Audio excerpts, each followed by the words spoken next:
Hang on. Strategies in light, not lighthead and strategies. Come on, man, get it straight.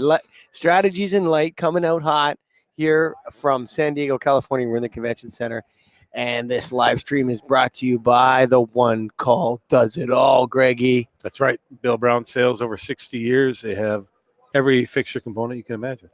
Pretty much, man. Yeah. One call does it all. Go to BillBrownSales.com, man. We got Blane. I forgot your last name though. Blane Goetlle. Goetlle. I was got Blane Goetlle from McWong International. So we had you on a podcast before, but you didn't say much. I was the silent bodyguard. He was there for intimidation. Well, now there's no bodyguard. It's all you now. I need a bodyguard now. Yeah. So for all the listeners out there, what does Blane Goetlle do? Or Goetlle or Goetlle? I am a vice president at McWong International in Sacramento, California, and joined the company in 1997. Okay. Seen a few changes. Seen a lot of changes. Yeah. That's a ride. It has been. So what do you do every day at McWong? We're a small company, so I wear a lot of hats. Do you? Not afraid to roll up my sleeves, get my hands dirty. We supply lighting components primarily to the tier 1 and tier 2 luminaire manufacturers across the country. For the most part in North America, some now in Europe, and we supply some fixture assemblers in Asia as well. Okay. And so day to day for me, it's working with customers, building relationships, making sure the customer gets what they expect to get when they expect to get it, and kind of in a nutshell. Do you see the future for McWong transformative? Like, do you guys? I was talking to earlier. I don't know if you know the fellow Anthony Corey. What's his last name? For Fulham CEO. Anthony, yeah. Best dressed man in the lighting business, by the way. Anthony, holy mackerel! He won the award there. Ooh, you won that award. That's a Sapphire Award for best dressed CEO in the lighting business. But we were talking to him, and it's like. There's a legacy market that you're still kind of, you got a tailwind in even some of those products. It's not even over. There's a tailwind there. That's still, right. And then you're trying to develop these new products for the future, and it's a crapshoot. There's predictions. It's tough. What do you think? What's going to be McWong's number one revenue driver in 15 years? Wow. That's a tough. If you ask me what's going to be our top revenue generator in 5 years, I'd be, I think, scratching my head. Yeah. So, I mean, the changes. But 15 years is not that long. Actually. You know what? It comes in a. Yeah. You realize I turn around and think, gee, I joined the company in 1997 in the blink of an eye. Yeah. Your kids grow up, and you see, there's a ton of gray hair. I don't know anything about that. Or you just miss it. It falls out. So, I'll tell you, we've been putting a lot of R&D into sensors and controls over these past 5 years. But that's only going to make sense for customers when it makes sense, and it's got to be, the payback's got to be there, and it's got to be easy to use and easy to install and easy to commission. Will controls ever not just be a hassle part of lighting? Like, controls are just a hassle. That's exactly right. Like, that's exactly to your they point. Want to do controls. Start over. Payback is done. And that's been the challenge the whole time. So I think exactly to your point, it won't be until sensors and controls stop being that hassle point that they become a major revenue driver for companies like us, like Fulham, like others who are investing a lot in this space. Do you think we're close to that point right now? Are you guys? I sure hope so. It's hard to say. Oh man, that's a tough one. You think about, so we're the ones in the trenches. Okay, so we're selling to the end user customers every day, and we were talking to, again, I don't know who else we were talking to today. I was talking about Bob Karlichek from Rensselaer Polytechnic. And, we were talking a little bit about the role of distribution. And he says, well, all distributors now have to have some kind of value add. And I'm not so sure if he's right about that. there's a lot of nail distributors that just sell light bulbs. Yeah, Like which is a value add, right? well, no, but they're doing what they've always done. They're just some of them are LED now. Yeah.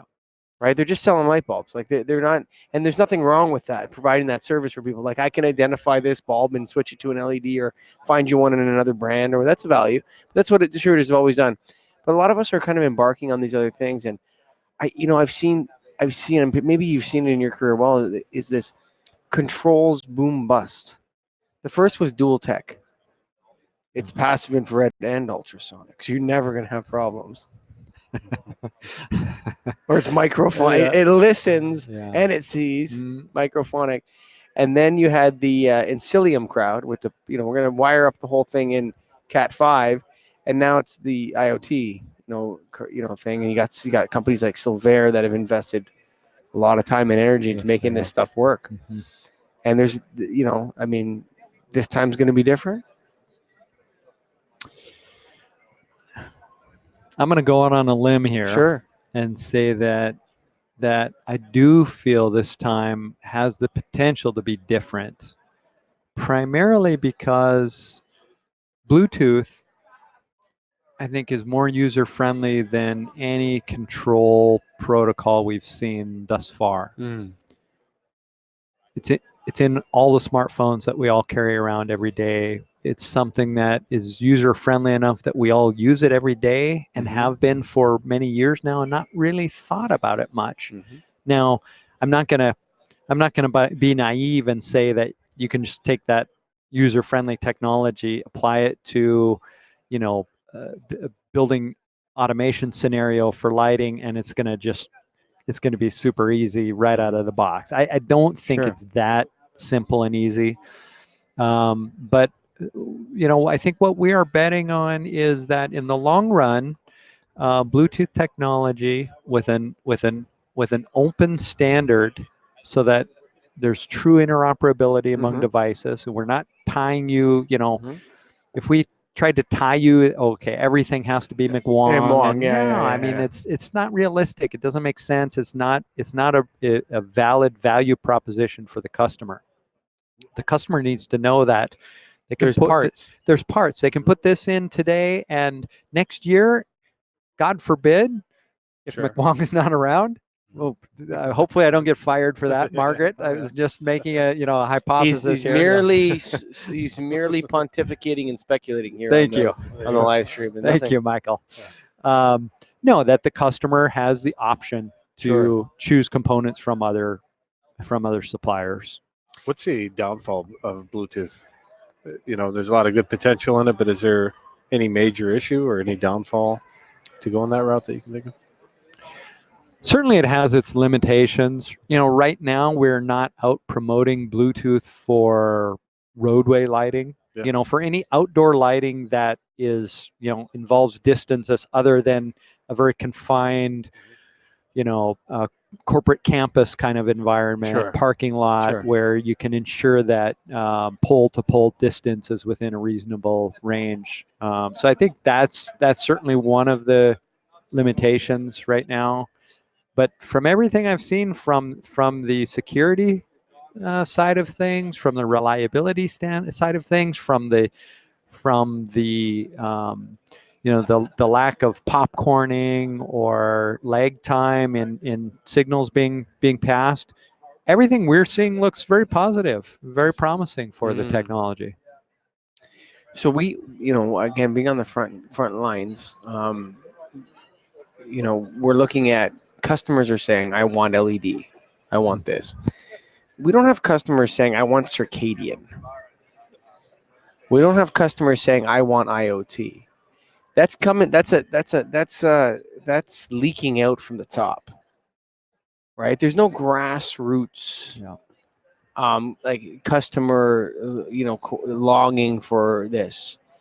And I think the secret is that, like when the questions start, when the conversation is the other way, not from the ivory tower to the distributor. Hey, you might be able to improve health outcomes. Hey, you're going to be in the 330-300 soon. Hey, just wait, it's coming. When it starts to come the other way, like we ask, how? Like Greg has asked, how many people have you asked the same question about the time of day with the light in your office. I'd love to know that. All the time. He's got tunable Yeah. lighting, but he's like, I want to follow the sun. Can you send me the program so I can do that? And Yeah. everyone's like, no. Right. Yeah. So, I don't know how far, I don't know how badly, people don't like to be told what to do. You're right. They definitely don't. And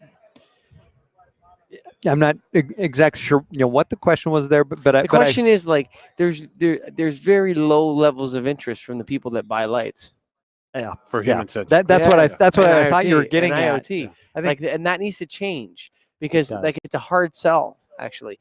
I don't want to go sell IoT to somebody. no, or I think you're health techs. exactly right. I mean that's critical. That it's got to come from grassroots. It's got to come from the end user saying, this is what I want, and enough end users saying this is what I want that it Mhm. makes sense that this starts to become available.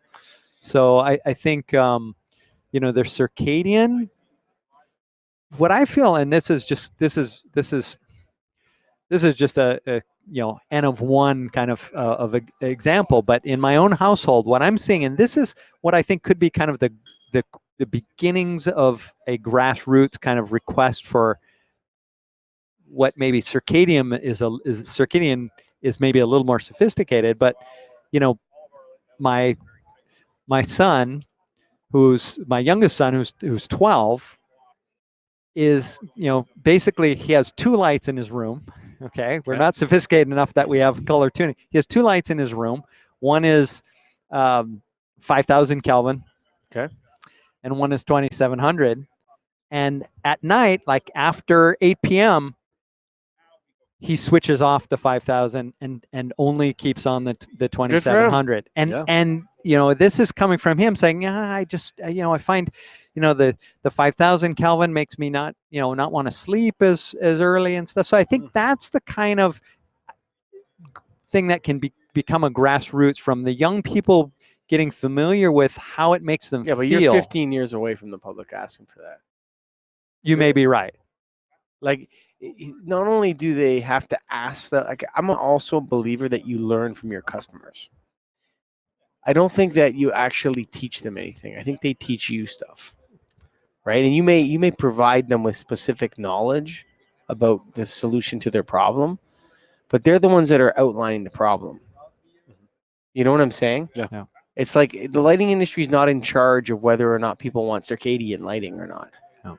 The people are in charge of that, And so it's going to be interesting to see, do people have the appetite for $2,000, $3,000 2x4 troffers? You know what I'm saying? Like, do they? And yeah, there's productivity gains here. I don't know. I want to see what's going to happen there. No, I think you have a good point. But and see, that brings us back to actually where I think Bluetooth may be a bit of a differentiator. That Bluetooth, I think, relatively speaking, Sure. Can be offered in a luminaire with a cost adder that is relatively low compared to some of the predecessors that are out there. And on top of that, it can be added with the capability of adding in these other features and functionality as time goes by without going back in and having to change the hardware. That can be a new service that can be provided. Because I think, to your other point, most of the end users on the street aren't saying, "Oh, I need IoT." Like, for what? Why do you need IoT? I love it when people say the IoT of things. That's my favorite. Like, lighting people say it all the time, Yeah, right? right. They actually, like, lighting people say it all the time, the IoT of things. And shit. It's like, right? It's so good. That's right. And because that's what it is. You know that song, A Hard Day's Night? Yes. Right? Yeah. It's been a hard day's night. I've been working like a dog. Yeah. It's been a hard day. How does it go? I Sleeping work all better. day to get the money to buy the things. I love that lyric. Like, that's got to be the best lyric ever. It's good. I work all day to get the money to buy the things. Like, it's the best. The things. They get those things. But here, like, what do you mean the things? Like, what are we talking about? And why is lighting at the heart of this Internet of Things? What makes us think that we're going to be in charge of it? Light bulb dorks. In a residential setting, I think that's probably a harder harder claim to make. But in a commercial setting where you have a grid of troughers or high bays, spread throughout That's ours. any building. That's our light fixture. The lighting industry's fixture. If you're going to control it, it's going to be us that tells you how to control it. No, but I think it provides even I My do agree position to you is that it's the customer who Right, I think- teaches us. But here's the thing. I think we have the wrong customer.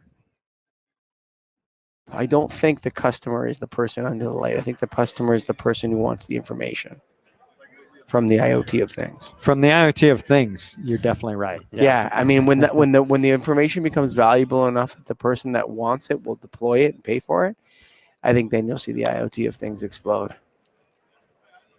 It's like cloud computing. Is a similar, like how they have that thing, edge computing and cloud computing. There's like Tesla's an edge computing thing. A Tesla car, the driverless is edge, and then the cloud is where they do the heavy processing or whatever. It's like it's the same thing with this. It's got to be like it's such a no-brainer to use Google Docs, for example, over Word. Like just that cloud-based way of any computer, anywhere, collaborate, this sort of stuff. It's got to be something where the person gets the lights or the information or something for free, and then someone sells the information they garner about that person to someone else, and that's how you'll see mass deployment of the IoT of things. I think that's very insightful, and I think that's why I'm never really to the Get a Grip on Lighting podcast, man. There you go. No, I've never. I mean, it is sort of a similar paradigm, right? I haven't really heard anyone talk about it in that way, but I think you're onto something. Right. Michael. So like when think about it, like when people say, "Who's the customer of Google?" Right? It's not the person that searches in Google. That's the product. Like the customer of Facebook is people that buy Facebook ads or people that buy Google AdWords. The user of Facebook is the product of Facebook. That's what they're selling. Right? That's what they're selling. You're giving them information. So some sort of model like that has to descend upon us, and the matrix has to be the real. Like it's so weird. We actually live in the matrix, Blane.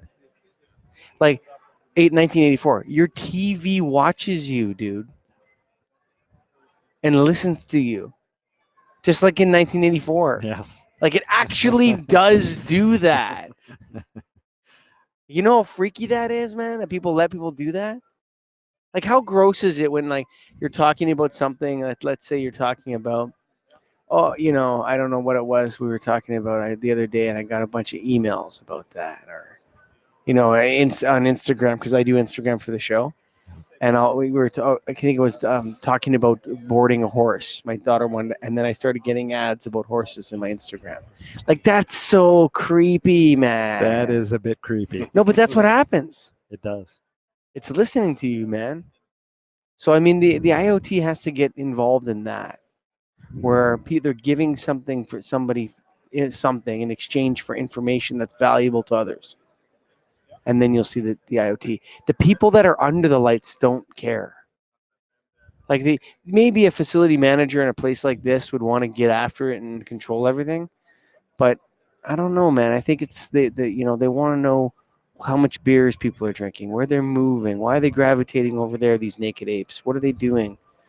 Why are they doing that? I think I think when that information becomes specific and valuable, then you'll see the rise of the IoT of things.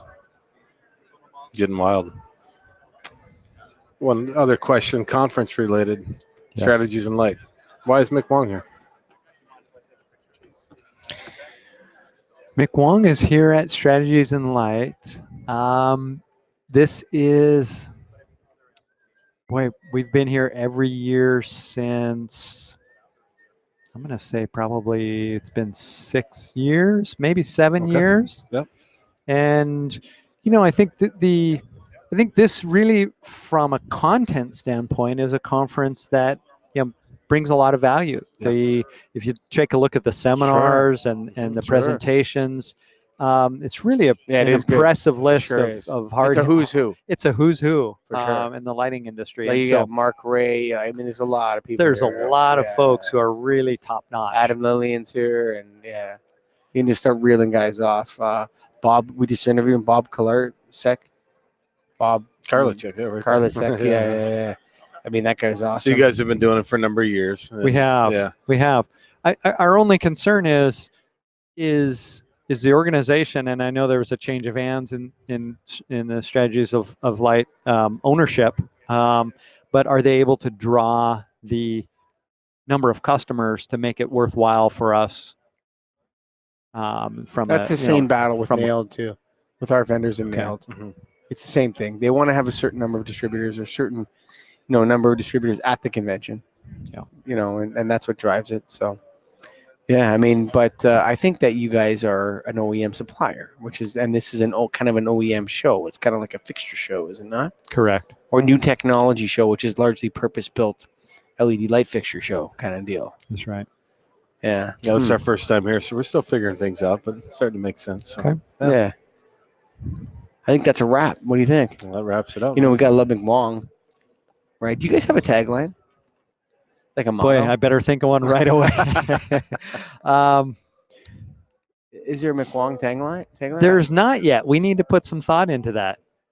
Because I thought it was McWong, not Wong Mick. Two McWongs make a right? I don't know. Folks, we love McWong, but we're also here to tell you about our good friends at a great company, Bill Brown Sales, Greg. 60 plus years in the business. Come on, man. One Great call company. does it all, baby, at got BillBrownSales.com.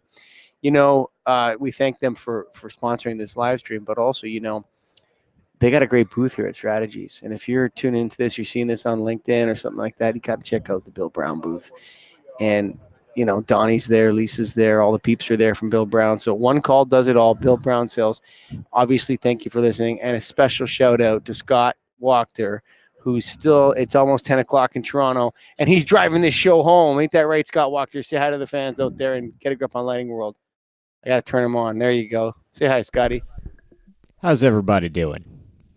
Yeah, Scotty. He's the host of the Light Read, that little thing, that news brief that you can download every Monday morning. Get all your lighting news from Scott. He's the host of that, folks.